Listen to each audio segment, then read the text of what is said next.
Hello, gym owners. Matthew Becker here from Gym Lawyers PLLC. One of the services that we provide to gym owners is understanding what is indeed in your commercial lease. Now, ideally, we have an opportunity to look at the commercial lease before you as the gym owner ever sign it. But, we don't exist in an ideal world, so we don't always get that opportunity. And sometimes we get phone calls from gym owners who now have an issue with their lease, and they need to know whether or not the landlord is supposed to cover it.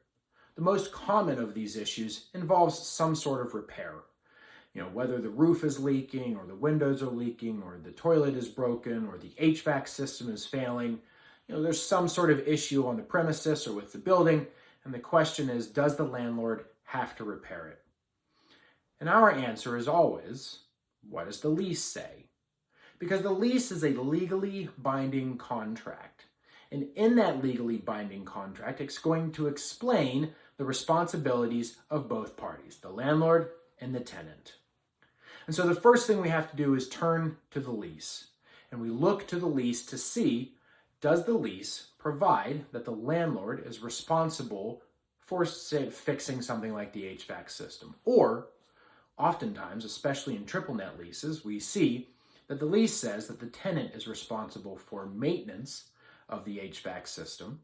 They have to have a maintenance contract for continuing maintenance of the HVAC system.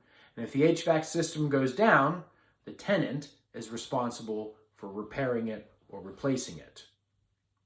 And so if you have a problem with your lease, we're happy to look at your lease for you and tell you exactly what you agreed to when you signed it. But that's where we're going to turn to first, is the lease. What does the lease say?